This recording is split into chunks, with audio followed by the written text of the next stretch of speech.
ಕರುಣಾಳು ಬಾ ಬೆಳಕಿ ಕರುಣಾಳು ಬಾ ಬೆಳಕಿ.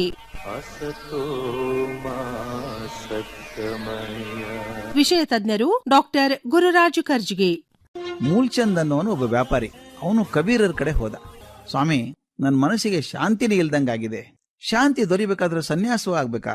ಸನ್ಯಾಸ ಬಿಟ್ರೆ ಬೇರೆ ಹಾದಿ ಇಲ್ವಾ ಅಂತ ಕೇಳ್ದ. ಕಬೀರ್ ಹೇಳ್ದ, ಇಲ್ಲಪ್ಪ, ನೀನು ಸನ್ಯಾಸ ತಗೋಬೇಕು ಅಂತ ಏನಿಲ್ಲ. ನೀನು ಮನೆಯನ್ನೇ ನಂದನವನವಾಗಿ ಮಾಡ್ಕೋಬಹುದಲ್ಲೋ. ಆದ್ರೆ ಸಾಧ್ಯ ಆಗೋದು ಯಾವಾಗ ಗೊತ್ತಾ? ನಿನ್ಗೆ ಅನುರೂಪಳಾದಂಥ, ನಿನ್ನ ಮಾತಿಗೆ ಹೊಂದಿಕೊಂಡಿರುವಂತ ಹೆಂಡತಿ ಇದ್ರೆ ಮಾತ್ರ ಸಾಧ್ಯ ಅಂದ್ರು ಕಬೀರ್.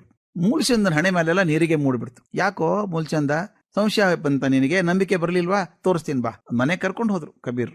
ನೇಕಾರ ತಾನೆ ಕಬೀರ್. ಅವ್ರ ಹೆಂಡತಿ ಬಟ್ಟೆ ನೇಯ್ತಾ ಕೂತ್ಕೊಂಡಿದ್ರು. ಕಬೀರ್ ಕರೆದ್ರು, ಇಲ್ಲಿ ಬಾ ಇಲ್ಲಿ ಅಂತ ಕರೆದ್ರು. ಆಕೆ ಬಂದ್ಲು. ಒಂದ್ ಹಿಡಿ ಮಣ್ಣು ತಗೊಂಡ್ ಬಾ ಹೊರಗಡೆ ಹೋಗಿ ಅಂದ್ರು. ಆಕೆ ಏನೂ ಕೇಳಲಿಲ್ಲ, ಮಾತು ಆಡ್ಲಿಲ್ಲ. ಹೋಗಿ ಒಂದಿಷ್ಟು ಮಣ್ಣು ತಂದು ಕೊಟ್ಲು. ನಂತ ಒಂದಿಷ್ಟು ತುಪ್ಪ ತಗೊಂಡ್ ಬಾ ಅಂದ್ರು. ಆಕೆ ತುಪ್ಪನೂ ತಂದ್ಲು. ಆಮೇಲೆ ಆಕೆ ಹೇಳಿದ್ರಂತೆ, ಅಮ್ಮ ಇಲ್ಲೋಡು, ಈ ಮಣ್ಣದೇ ಅಲ್ಲ, ತುಪ್ಪದಲ್ಲಿ ಕೆಲಸಿ ಚೆನ್ನಾಗಿ ನಾದು ಮುದ್ದೆ ಮಾಡು ಅಂದ್ರು. ಆಕೆ ಅದು ಮಾಡಿದ್ಲು. ಏಕೆಂತ ಕೇಳಲೇ ಇಲ್ಲ. ಆ ನಾದಿದ ಮುದ್ದೆ, ಮಣ್ಣು ಮುದ್ದೆ ಆಯ್ತಲ್ಲ, ಹೆಂಡತಿಗೆ ಹೇಳಿದ್ರು, ಇಲ್ಲೋಡು, ಒಂದ್ ಬಾಣ್ಲೆಯಲ್ಲಿ ಎಣ್ಣೆ ಹಾಕು, ಎಣ್ಣೆ ಹಾಕಿ ಚೆನ್ನಾಗಿ ಕಾಯಿಸಿ ಮಣ್ಣಿನ ಮುದ್ದೆ ಇದಾವಲ್ಲ ಅದನ್ನ ಕರ್ದು ಬಿಡು ಅಂತ. ಆಕೆ ಕರ್ದ್ಲು, ತಟ್ಟೆಯಲ್ಲಿ ಹಾಕಿದ್ಲು. ಇನ್ನಿ ಹೋಗಪ್ಪ. ಹೆಂಡತಿ ಹೋದ್ರು. ಒಂದು ಪ್ರಶ್ನೆ ಕೇಳಲಿಲ್ಲ, ಆಕೆ ಹೋಗ್ಬಿಟ್ರು. ಮೂಲ್ಚಂದ ಇದನ್ನೆಲ್ಲ ಬಾಯಿ ತಕ್ಕೊಂಡು ನೋಡ್ತಾನೆ ಇದ್ದ. ಕಬೀರನ ಕೇಳಿದಂತೆ, ಈಗ ನೋಡಿದ್ಯಲ್ಲ ಮನೆಯನ್ನು ಸ್ವರ್ಗ ಮಾಡೋ ವಿಧಿ ಹೇಗೆ ಅಂತ, ನೀನು ಮನೆಯಲ್ಲಿ ಮಾಡು, ಅರ್ಥ ಆಗ್ತದೆ ಅಂದ್ರು ಕಬೀರ್. ಇದ್ರಲ್ಲಿ ಏನು ವಿಶೇಷ? ಇದೇ ಮಣ್ಣಿನ ಮುದ್ದೆ ಮಾಡಿ ಎಣ್ಣೆಯಲ್ಲಿ ಕರೆಯೋದೇನು ದೊಡ್ಡದು, ನಾನು ಮಾಡ್ತೀನಿ ಅಂತ ಮೂಲ್ಚಂದ ಕುಣ್ಕೊಂಡು ಮನೆಗೆ ಬಂದ. ಮನೆಗೆ ಬಂದಾಗ ಹೆಂಡತಿ ತನ್ನ ಸ್ನೇಹಿತೆಯರ ಜೊತೆಗೆ ಹಾಡ್ಕೊಂಡು ಕೂತಿದ್ಲು. ಮೂಲ್ಚಂದ ತೋರ್ಸ್ಬೇಕಲ್ಲ ತಂದು ಬಂದ್ ಹೇಳ್ದ, ಏ ಬಾಯಿಲಿ, ನನ್ನ ಗುರು ಕಬೀರ್ರು ಮನೆಯನ್ನು ಸ್ವರ್ಗ ಮಾಡೋದು ಹೇಗೆ ಅಂತ ಕಲಿಸ್ಕೊಟ್ಟಿದ್ದಾರೆ. ಒಂದ್ ಕೆಲಸ ಮಾಡು, ಬೇಗ ಹೊರಗಡೆ ಹೋಗಿ ಒಂದ್ ಹಿಡಿ ಮಣ್ಣು ತಗೊಂಡ್ ಬಾ ಅಂದ. ಯಾಕಂದ್ರೆ ಬೇಡ, ಈಗ ನನ್ನ ಸ್ನೇಹಿತರಿದ್ದಾರೆ,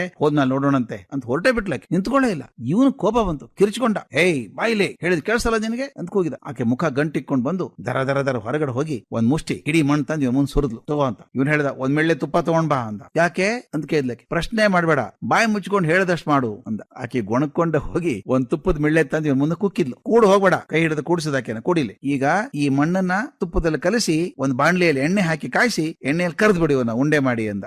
ಆಕೆ ಕಣ್ಣು ಕೆಂಪಾಗ್ಬಿಡ್ತು. ಹುಚ್ಚಿಡ್ದಿದೆ ನಿನಗೆ, ನೀನು ಗುರು ಒಬ್ಬ ಮೂರ್ಖ, ನೀ ಮಹಾಮೂರ್ಖ. ಹೀಗೆಲ್ಲ ತುಪ್ಪ ಮಣ್ಣಲ್ಲಿ ಹಾಕಿ ಕರೆಸೋದಾದನ? ಮಕ್ಕಳಿಗೆ ಅಂತಿಟ್ಟು ತುಪ್ಪ ಮಣ್ಣಲ್ಲಿ ಹಾಕ್ತೀಯನೋ ನೀನು ಅಂತ ಜೋರಾಗಿ ಕೂಗಾಡಿದ್ದು. ಇವನು ಕೂಗಾಡಿದ. ಕೋಪ ಹೆಚ್ಚಾಗಿ ಮೂಲ್ಚಂದ ಹೆಂಡತಿಯನ್ನು ಹೊಡೆದು ಹಾಕಿದ. ಮನೆ ಇದ್ದವ್ರಲ್ಲ ಹೆಂಗಸರೆಲ್ಲ ಓಡೋಗ್ಬಿಟ್ರು. ಇವನು ಸ್ವರ್ಗ ಮಾಡ್ಬೇಕು ಅಂತ ಹೋದಂತ ಮನೆ ನರಕ ಆಗಿ ಹೋಯ್ತು. ಕಬೀರ್ ಮನೆಗೆ ಬಂದ. ಮತ್ತೆ ಇವನು ಹಿಂಗಾಯ್ತು ಅಂತ ಹೇಳ್ದ. ಶಿಷ್ಯನಿಗೆ ಹೇಳಿದ್ರು, ಸಮಾಧಾನ ಹೇಳಿದ್ರು, ನೋಡಪ್ಪ, ಹೆಂಡತಿ ವಿಧೇಯ ಆಗೋದು ಆಜ್ಞೆಯಿಂದಲ್ಲ. ನೀನ್ ಹೆಂಡತಿ ವಿಧೇಯಳಾಗಿಲ್ಲ ಅಂತ ನಿನ್ ಕೋಪ ಬಂತಲ್ಲ, ಹೆಂಡತಿ ವಿಧೇಯಳಾಗಿ ನಡ್ಕೊಳ್ಳೋದು ಎದರಿಂದ ಗೊತ್ತಾ? ಪತಿಯ ನಡತೆಯಿಂದ, ಅವನ ಪ್ರೀತಿಯಿಂದ, ಅವನ ಸಹನೆಯಿಂದ, ತಿಳುವಳಿಕೆಯಿಂದ. ಅದರಿಂದ ಅವಳ ಹೃದಯವನ್ನು ನಿಧಾನವಾಗಿ ಗೆಲ್ಲಬೇಕಪ್ಪ, ಅಧಿಕಾರದಿಂದ ಅಲ್ಲ.